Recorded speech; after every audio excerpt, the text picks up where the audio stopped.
என்னாச்சு? வாந்தி எடுத்துட்டு இருக்க? சாப்பிட்டது ஏதோ ஜீரணம் ஆகல, அதான் நெஞ்சு கச்சிட்டு வந்துருச்சு. என்ன சாப்பிட்ட? உனக்கு ஒத்துக்காது எதுனா சாப்பிட்டியா? ரொம்ப ஆராய்ச்சி எல்லாம் பண்ண வேண்டாம், ஓகே?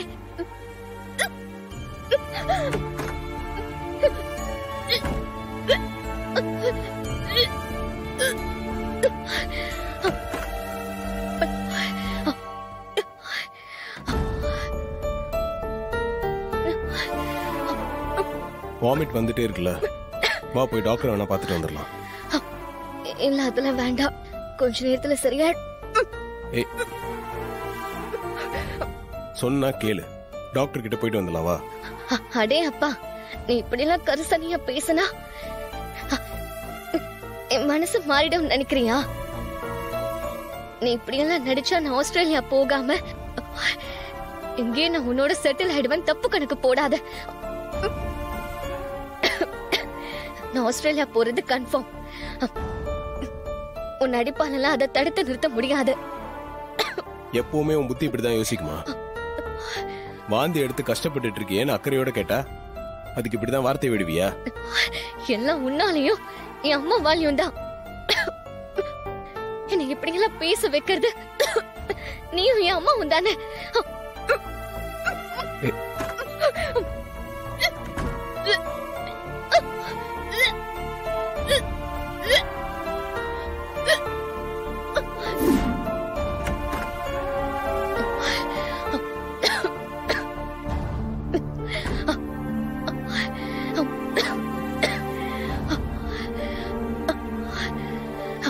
எங்க போனா?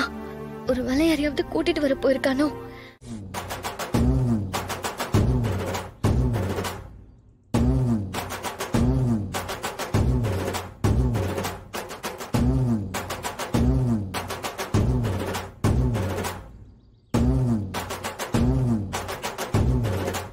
டேய், நான் சொன்ன அந்த 2 பேரு அவங்கதான்.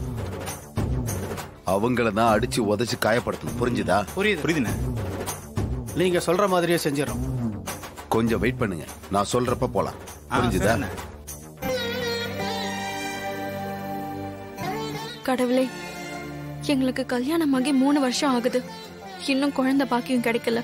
குழந்தை இல்லைங்கிற விஷயத்த தினம் யாராவது ஏதோ ஒரு சந்தர்ப்பத்துல குத்தி காட்டிக்கிட்டே இருக்காங்க. அந்த வலியை எங்களால தாங்க முடியல. நாங்களும் மத்தவங்கள மாதிரி குழந்தை செல்வத்தோட சந்தோஷமா இருக்கணும்னு ஆசைப்படுறோம்.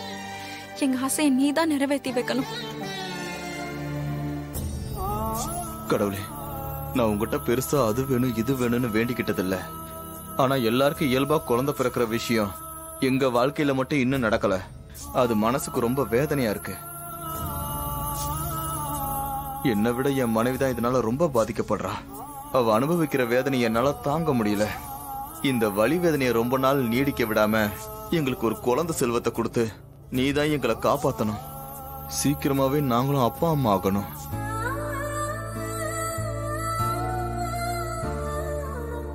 ரோகிணி, வா தொட்டில வாங்கி மரத்துல கட்டுவோம்.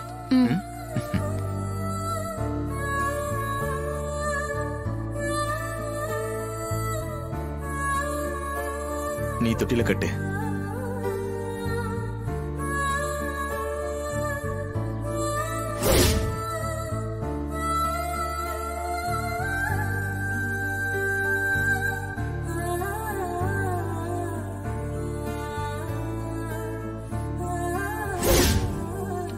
கடவுளே, எங்களுக்கு சீக்கிரம் குழந்தை பிறக்கணும்.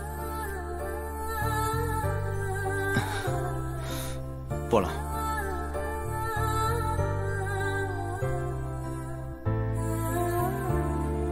இப்ப சரியா இருக்கும். இப்ப போய் அட்டாக் பண்ணுங்க.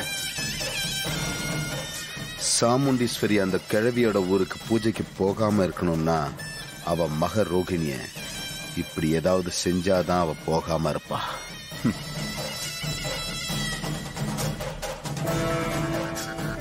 சரிவா, கொஞ்ச நேரம் அங்க போய் உட்காருவா. இந்த பேசி மடக்குற வேலையெல்லாம் என்கிட்ட வேண்டாம். நான் முடிவெடுத்தா எடுத்ததுதான். என் பொண்ணை காப்பாத்தா என்னால முடியும். அதுக்கு எனக்கு உன் உதவி தேவையில்லை. வெளியே போ.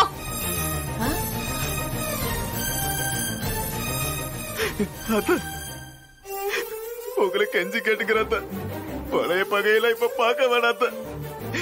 அதுக்கான நேரம் இது இல்ல. இப்ப ரோகிணியோட உயிர் தான் முக்கியம். பிளீஸ் அத்த, பாட்டி ரத்தம் கொடுக்கட்ட தயவு செஞ்சு தடுத்துறாதீங்க.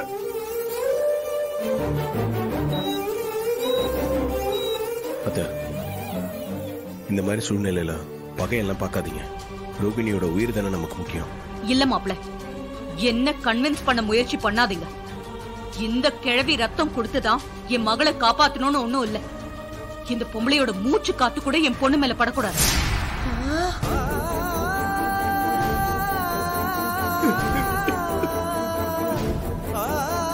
ஈஸ்வரி, நீ செய்யறது கொஞ்சம் கூட சரியில்லை. எங்க அம்மா விட்டா அந்த பிளட் குரூப் இப்ப வேற யாருக்கிட்ட இல்ல. உங்களுடைய வேதத்தால நம்ம பொண்ணுக்கு ஏதாவது ஆயிட போதுமா? அத்த, இந்த பிளட் குரூப் எங்கேயும் கிடைக்காதுன்னு சொல்றாங்க. டைம் ஆக ரோகிணியோட நிலைமை தான் காம்ப்ளிகேட் ஆகும்.